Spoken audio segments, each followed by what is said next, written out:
right. Hello, everybody. Welcome to the Training, Learning, and Development community. Happy Friday to you. Here we are on a Friday. Not a typical day that we do TLD casts, but we're here, and I'm very excited to be talking with Kristin Torrence about XR, of all things. And so we're going to get into a bunch of that stuff soon. Before we get going, let me just shout out real quick. Let's see. Avia's in. Molly, good to see you. You're in. Alex Emmons, thanks for joining. I'm sure more people are going to be logging in soon as they get their little notification. But yeah, so XR. Let me just start with this. Kristin has been a TLDC member for a couple years now. And we were just talking in the green room about when we had first chatted, Kristin hadn't been working with virtual reality or any of the that type of technology yet. And so it's really interesting or fascinating to be able to get into this, because I, every time that I saw like a post from you, Kristin, on LinkedIn, and I'm like, oh, look at that. She's working with the cool stuff right now. I'm like, I got to reach out to her and talk to her about this, because I want to see, like, what is she getting into? And so I've sort of been just lurking and watching from a distance. And then I saw that you were speaking at, it was a guild event this week. Mm-hmm. How did that go, by the way? It went really well. I was really nervous, but I think it went really well. I got some feedback from a couple of participants, and they said it was valuable and that they learned something, which was great. So that's all I wished for. So awesome. Yeah. Very nice. So, and I thought, you know what, let's talk about XR in a broadcast and sort of get caught up on things, because, well, why don't we start out with this, Kristin? How about give us your background? Sure. So, I have a background in cognitive science and game-based learning, and I have been an instructional designer now for over 8 years. I started off designing educational games for K-12 and doing some blended learning solutions for children. And actually, just a couple of years ago, it was during the pandemic, was when I ended up getting hired at Talespin and sort of transitioned not just to the XR space, but also to the corporate space. Wow. No, and that's what I remember. I remember that you were doing game-based stuff for kids initially. So that's definitely what I recall. So it's neat that you've moved into this arena of things. And I sort of want to know that, Molly, I know that you you do VR stuff. I mean, when we did our last conference, you were doing 360 video, and we've talked about that stuff before. But Alex, Zenu, I don't even know, Quetzal, if you work with it. Avi, if you work with VR or anything like that, I'd love to hear about it. Just in the chat, just let us know. But basically, what I wanted to sort of cover here is sort of just talk about XR a little bit and how it feels like XR has become a more common term lately. Like before, everyone was doing the VR, AR, even mixed reality. Do they call mixed reality MR? They do. Yeah. Yeah. Okay. MR. Yeah. Because, and it was a little confusing, right? But now there is the umbrella term, right? Which is XR.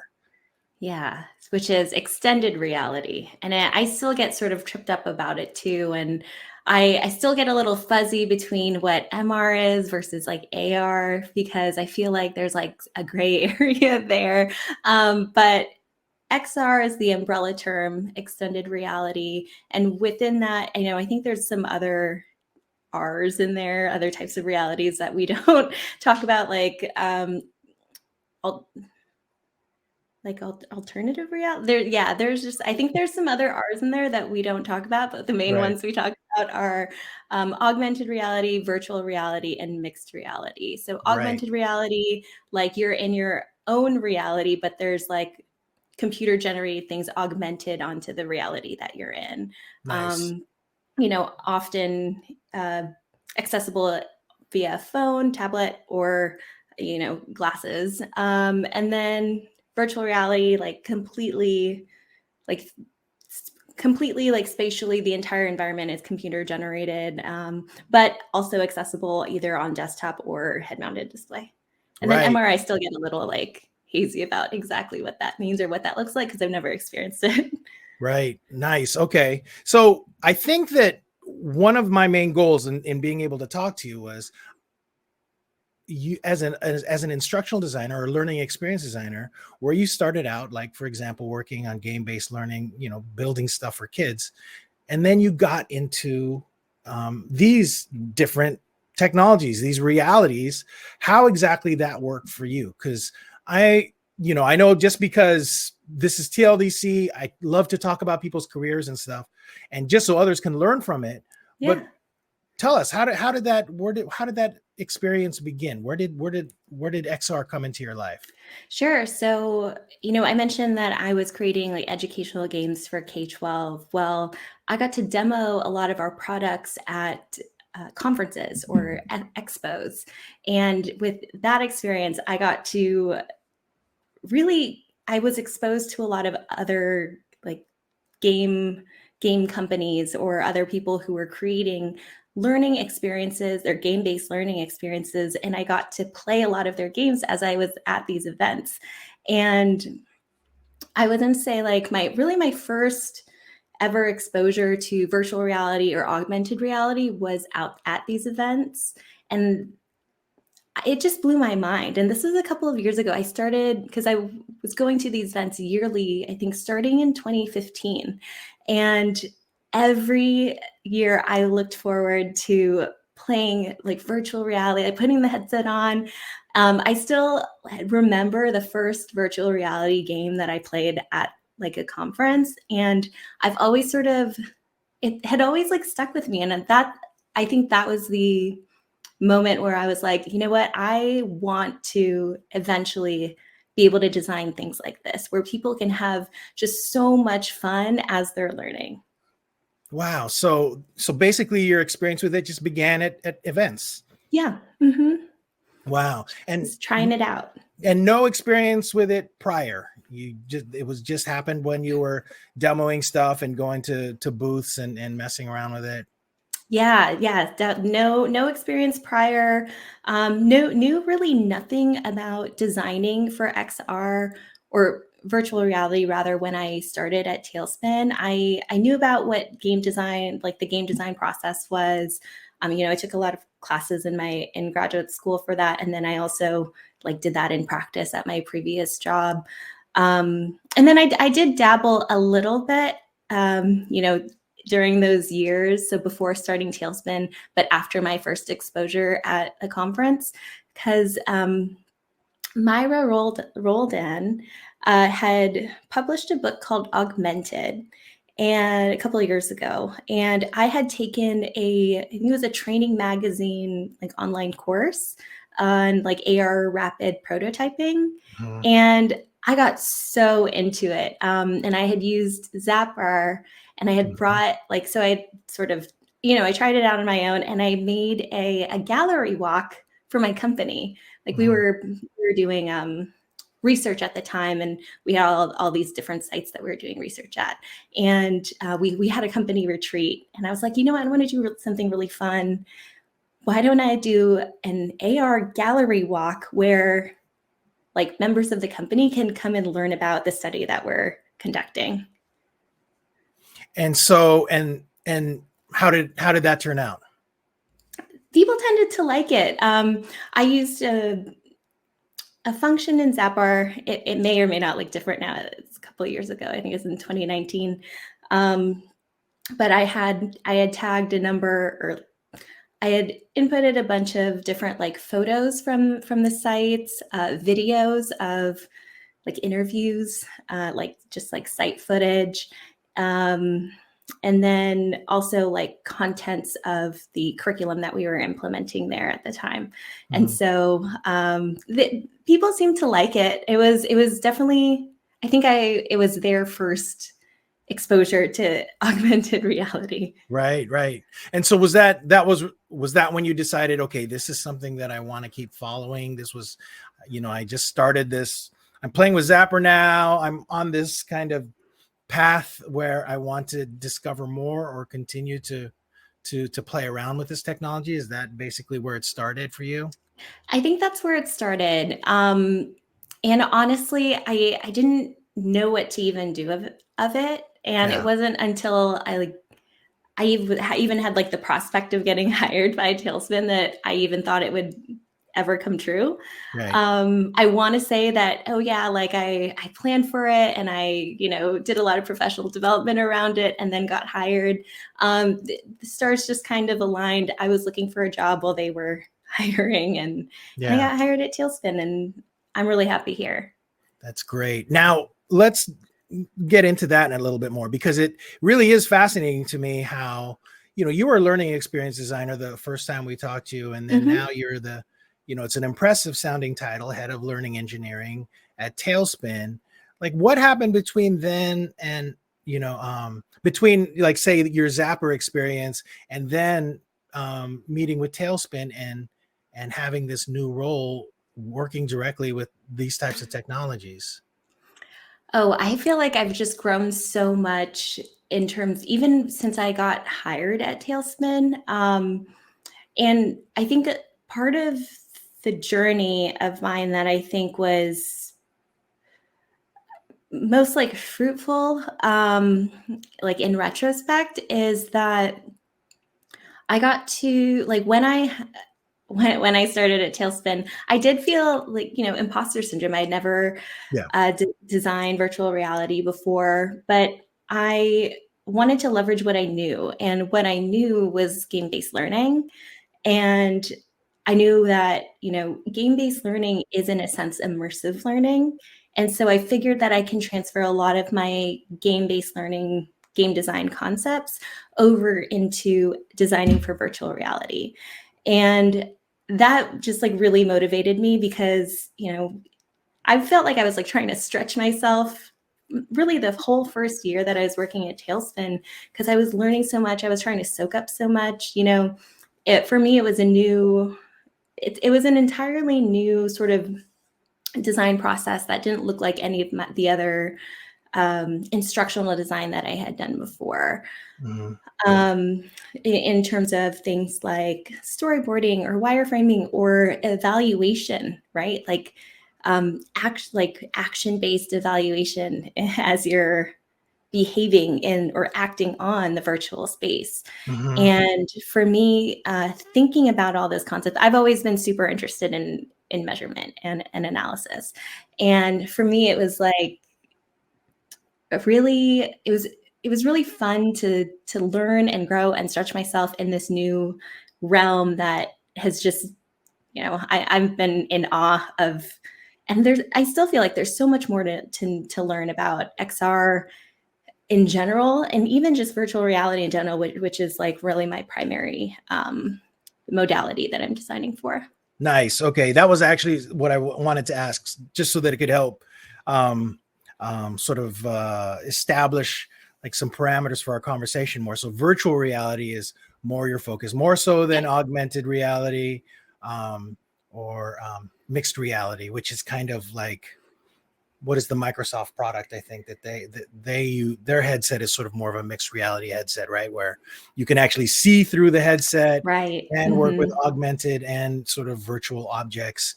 And I can't remember what the headset is called, but I'd always wanted to try it out. Okay, so we're going to be talking mostly around the context is going to be mostly around virtual reality. So good to know. Yeah.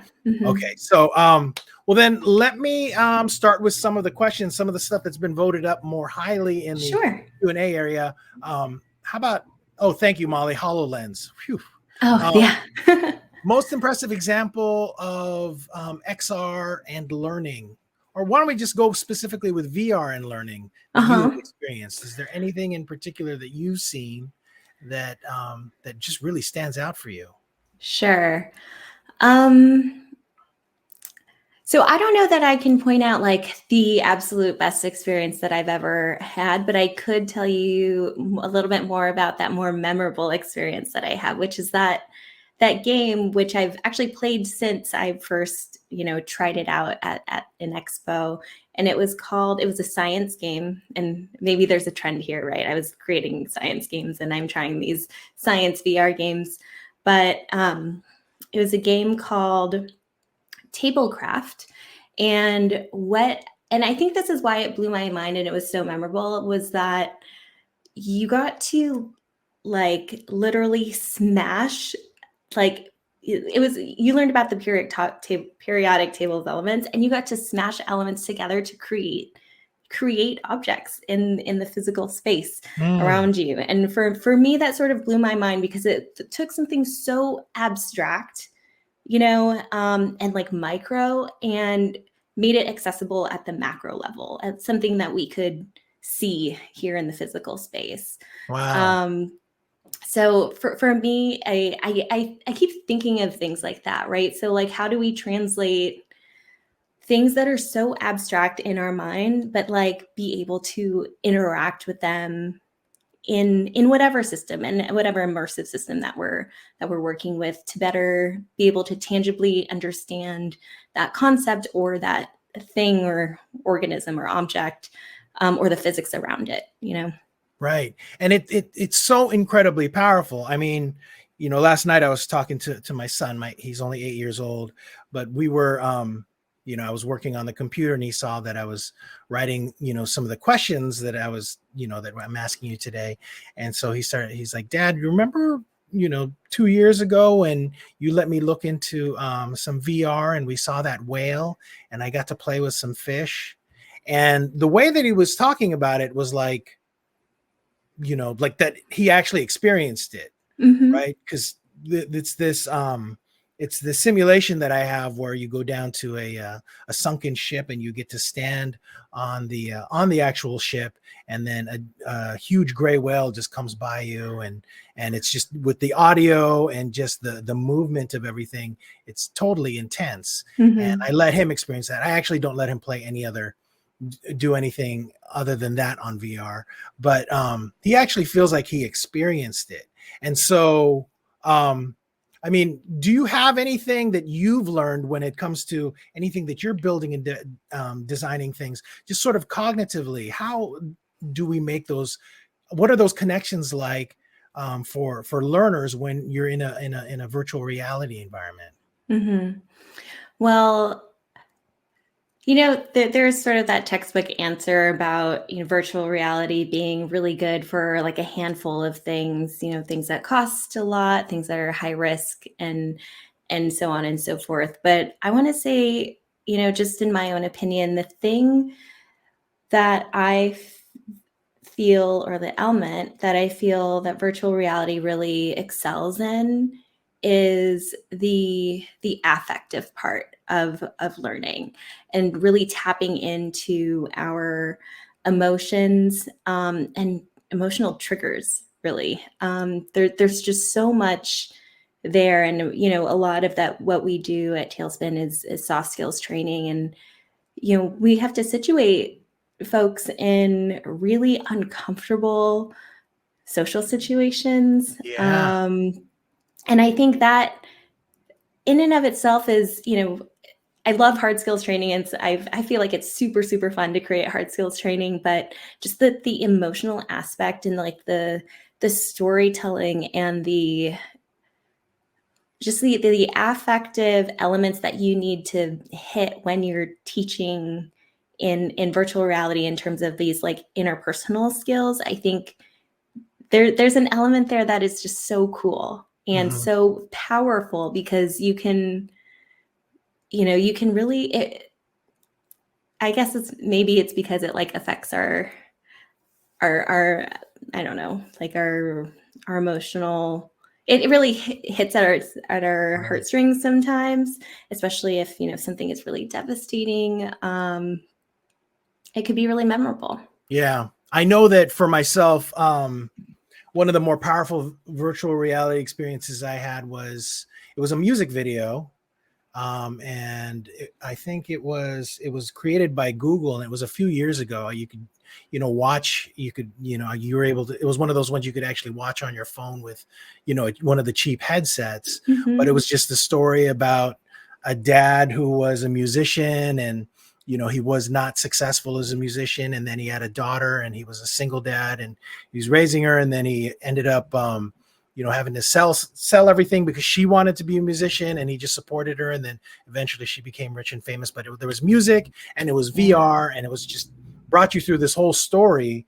but it was so emotional. It was totally intense, like seeing that. And I could Yeah. see what you're saying, because you feel so immersed in these experiences. But when you were building these soft skills training things, do you design for that? Do you actually like say, like write down, like, we need to trigger anger or trigger, empathy, like, like Mhm. Molly is saying, or anything like that? Is that something that you actually build out?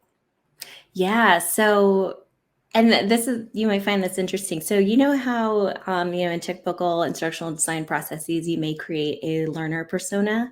Yeah.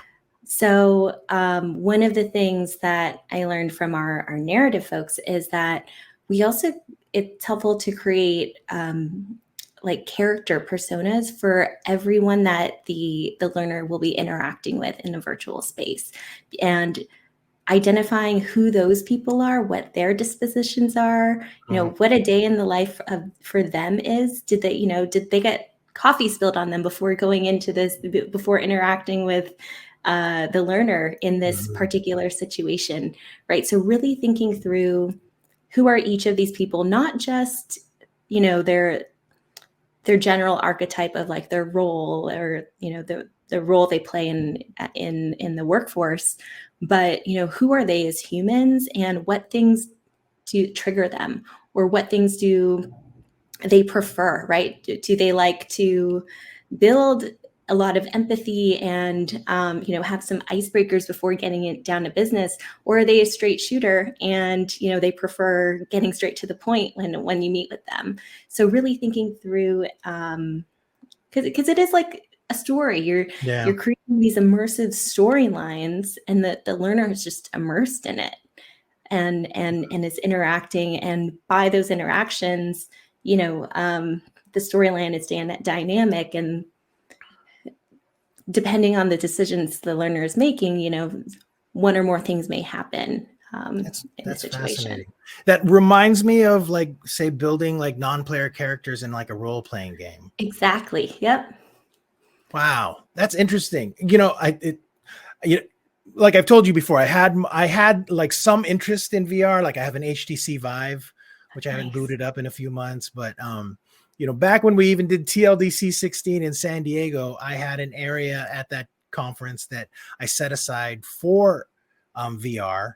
And I remember just introducing it to some of the folks that attended, and it was really, really fun. But I got into it, and I was wondering, how do you produce this type of content? And I started talking to a friend of mine who's a filmmaker, and wondering, like, how would you write the storyboard for this? Because it's all coming from different directions. Mhm. But you putting that into some, like, talking about sort of these, the getting into the personas, that definitely makes a lot of sense. That's very, very cool. And it actually helps me a little bit, thinking about people as non-player characters. That connects really, really well. Wow, that's Mhm. great. Oh, and Yeah. Oh, I just wanted to add one more thing, because I was thinking about empathy and just sort of like the narrative that you had been talking about. I wanted to bring up like VR films and yeah. how those sort of role, I mean, I guess you can call it role playing, but because you're like situated within the story, but could really, really, could be really eye opening, and expose people to situations that they may not have ever experienced before. Mhm. So I had one of the XR VR film experiences that I once experienced was one for like Planned Parenthood, and Mm. you were playing the role of like a pregnant teen going into a Planned Parenthood like site, but there were people, protesting outside, and they were yelling at you. Mm. It was like very intense, like Yeah. emotionally intense, and when I knew I was just sitting there like demoing this this experience. I'm also thinking of things like traveling while black. That's a VR experience Mhm. that I hear is really, really powerful. And I think there's a Smithsonian one about like crossing the border. So yeah, it's Interesting. Ooh, when it comes to empathy, you know, I yeah, think being able to situate yourself in the shoes of someone else is yeah. unlike any other experience, you know. Is there data that sort of that can express whether or not if virtual learning is a better modality than something else, that it's more efficient or more effective? I mean, has there been any research done on that? And yeah, do you know of any? Yeah, so there's a lot of research out there, and I think the question is in what context and what Yeah. are you teaching and what does success mean there, you know? I would say that a lot of the really like popular studies out there have to at least I want to say like in the maybe enterprise, but maybe like just corporate, like any space where they're like selling anything. I would say like you'll find a lot of really great data around how virtual reality helps saves money, helps saves time. Mhm. Um, I mean, cost and time, like that's huge, and time is money, right?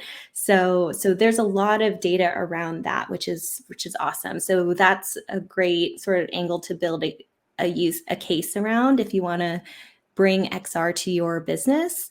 But in terms of like actual like efficacy with virtual reality like interventions, there is some data out there. So um, not to like pump up some like an article that I posted on LinkedIn, but I did a 25 days of XR research. Oh, I remember that. I was For watching that. Yeah. 25 days of Christmas. And then so there I sort of debrief a bunch of different XR studies that compared there are a number of studies that compared virtual reality to e-learning to in-person training and Mm, things like that.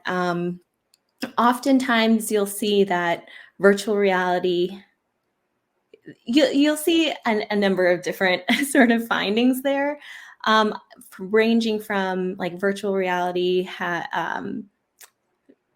produces comparable or more favorable results than e-learning, and at the very I guess like at the very basic level, like if it's providing comparable results, like that is good. yeah. But I know in terms of things like cost and investment, like you probably want more. So I don't know that there's like a whole lot of robust data. And I don't know that I've seen any like really hardcore, like randomized control trials around virtual reality interventions in comparison to like a bunch of other things, a bunch of other modalities, also with like an incredibly large sample size. Right. So Yeah. still waiting Yeah. on that. Yeah. No, absolutely.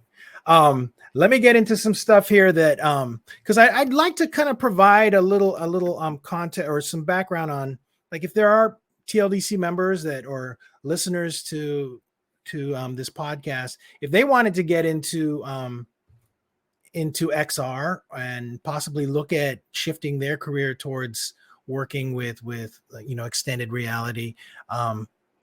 Just throw out some info there for them. But let's start with this question from Molly. Molly's asking, in your role with utilizing VR, do you create the environments for the games? Do you actually do the programming with all the elements? Or do you focus on the UX UI flow and dynamic of the story or goal? That is a really, really great question.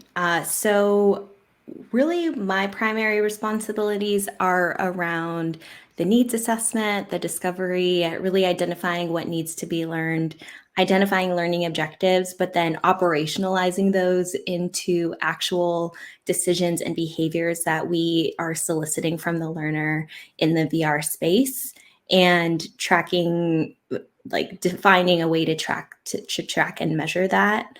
Wow. So I'd say like that is like the primary scope of my role as like a learning engineer. However, I do interface with a lot of the other teams. So I'm on the learning team. We also have a narrative team that they're storytellers. They write a lot of the content. Uh, there is an art team and a UI UX team. So I would say like my role is fairly specialized in the learning aspect of creating the virtual reality experience.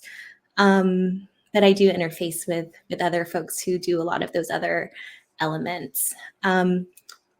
So another thing is that Talespin has a no-code editor, a no-code authoring tool that they have a no-code authoring tool. It's on the website, and that allows us to create virtual reality experiences just with a smaller team without having to all we need to do is like select the virtual humans and select the environments and sort of just drag and drop, and type in the dialogue we want them to say. So that is also really cool. And I think that this like no code authoring is the direction that the industry is going to start going in. Definitely. No, that's fascinating. That's interesting. I'm going to take a look at that after we wrap up our conversation. So if there are people that want to get into, say, XR for themselves or their organization, can you name some things maybe that L&D professionals should know about it before, like getting into it? Sure. And I sort of touched on this one with my last response, but there isn't an instructional design team of one, when it comes to designing virtual reality. Simply because, like, as I mentioned, there's a lot of cross-functional collaboration when it comes to learning or art or production. We often have to interface with producers and the QA team, right? So it's like you'll hardly ever find an instructional designer team of one or department of one. Like you might encounter, and I know I was an instructional design department of one in my previous role. So that was a really interesting transition when all I needed to do was focus on the learning aspect versus all these other responsibilities that being a department of one, requires. Wow. And so really now, like, yeah, that's interesting how, it's broken out to other teams, but do you ever like go out and work with them directly and do any of the other stuff, or do you ever miss it? Like being able to like get your hands into a bunch of different stuff like you probably used to?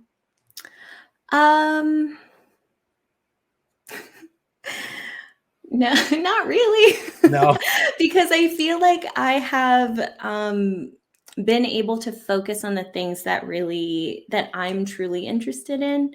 So now that I don't really have to deal with development of anything or the art direction of anything, I get to, and I've always sort of been a fan of measurement and assessment and research. And so now in my new role, I get to really focus on those things that I really love. So what has been your biggest challenge getting into this space? I would say the lack of best practices and, just resources out there in terms of, really sound instructional design principles and practices when it comes to virtual reality training. That's been hard. But it also presents a really great opportunity, right? So an opportunity to dive into the research a little bit more and really try and translate research into practice around VR, learning from like serious games, like VR serious games, or even just like any sort of experiences in VR. It's definitely, you get to explore all these other experiences in VR and see how that might translate into into your learning design. So there's a lot of like inspiration taking that is required now, I think, for designing in virtual reality, because there is not those already, defined instructional design principles and practices. But it's also really the fun part of it, right? Because you're sort of like discovering it all as you're going. Yeah, and as you gain, the experience, and especially if you're somebody that is building out some of these best practices, it just really defines you as a leader in the space. And I think that's sort of what I'm seeing with you right now, is just all this content that you're contributing is really interesting, and I'm sure that people are kind of looking to you for answers. So it's going to be fun seeing your trajectory in this. So what's been your biggest success so far? I would say my biggest success is, I want to say it was the first ever VR experience that I ever created. It was a hard skills training for like an HVAC, like HVAC like service. Uh-huh. And for me, it was such a learning opportunity for me. I had grown so much over the course of that entire project. Everything from, how to story design, storyboard for VR in an effective way that both designers and also like devs could understand. So that was really I want to say my first ever VR project was probably like my biggest success, because it was so special to me. And another, because there's actually an element in that experience that is, I don't know, I got really excited about it because I was really at the time tapping into a lot of like learning science and, how do we create discovery moments and things like that. And I think we included an element in there that was really grounded in learning science, and I think it turned out really well. So That's that made great. me happy. Congratulations. Thank you. Was that something you built at Talespin, or was It is. Yeah, okay. It is something I built at Talespin. Very cool. And so, you're working on this stuff. I see your posts. You do the TikTok stuff. That is new. I just started the TikTok stuff, and it's so fun. That's great. You're gonna have to put a link or like tell people. I don't do the TikTok thing. I'm totally terrified of it. But maybe put something in chat so that people know where to find you on TikTok. But Totally. when you want to talk L&D XR with people, what do you do? Where do you go?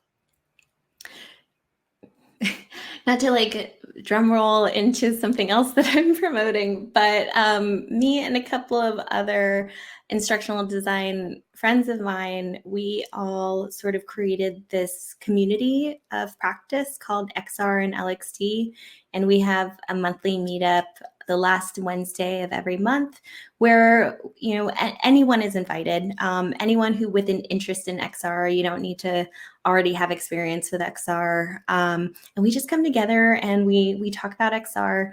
We talk about, any sort of hot topics that are there. We often have people present their own XR projects so we can learn from them. And we also have some design challenges that are quarterly to give people some time to try it out and build their portfolio, get feedback from the community. We have a pretty active Slack workspace as well. That's great. No, that's really, really cool. Put that in chat too if you can. I will. I'm sure that people would love to hear more about that. Absolutely. And then how about like where are you getting your professional development for this specifically? I mean, are you going to, trade shows and conferences are just starting to happen again, but is that part of the agenda to go to events? I know I went to a couple VR events like way back when, and that was where I learned a ton just by going to the expo, right? Yeah. Just sitting down in chairs with a headset on and experiencing all of these different things. But what do you do to try to maintain your professional development within this space?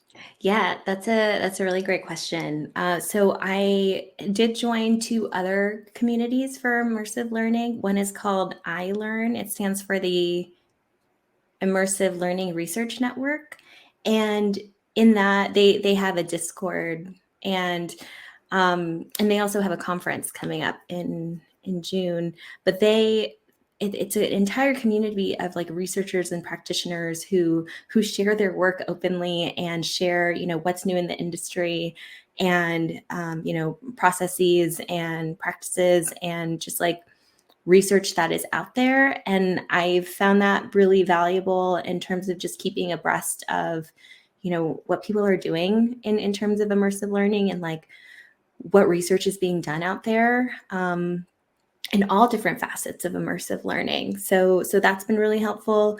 I've also joined educators in VR.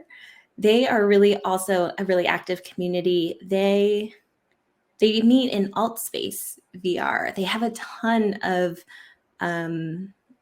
like events. They have a lot of different groups. The group that I attend most often is the researchers in VR group, but they have all their a whole bunch of other subgroups.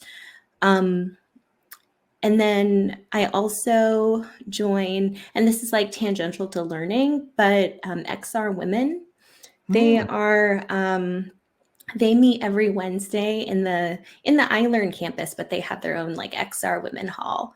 And iLearn also, that campus is in Verbella, which is like a metaverse community, or world, I guess. And then so there's a really great group of supportive women who share their work and share, happenings in VR, and they really like to uplift other women, and they've just been a really strong and supportive like community for That's me great. as well. No, in TLDC 16, one of our keynotes was actually a woman who was, she was a VR producer. Oh, cool. And yeah, and it was, you know what, I should just open that one. We have her a keynote. She kind of just goes through the history and stuff in her keynote, but it was fascinating.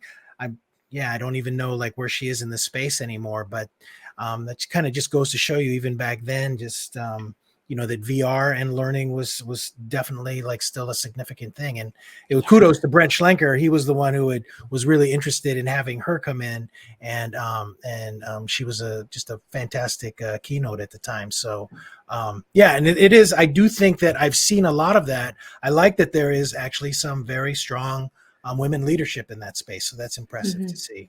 Absolutely. Well, very cool. Kristin, I feel like I want to like talk more about this, but I'm actually past my time, and but we're gonna keep an eye on you, and please just share some links, post them in the chat area. Absolutely, will do. And let's see, is it okay if I post your LinkedIn profile in there? Yeah, too, so of course. Yeah. So and I know I'm not sure if you've ever talked to Molly before, but Molly does the work. She's been in VR for a while, and it would be great if you guys connected. And would love to. If you have anything else that you want to share with the TLDC audience that relates to extended reality, virtual reality, anything like that, please feel free to reach out, and I'd love to have you back on. Thank you so much for having me. It's been so fun chatting, and I honestly love this community so much. I don't know where I'd be in my profession without this community. So thanks for all you do. No, and Molly, I would love to connect at some point. Definitely. All right, everybody. Thanks again. Thanks for attending. And then don't forget, end of the month, we have the e-learning tools summit.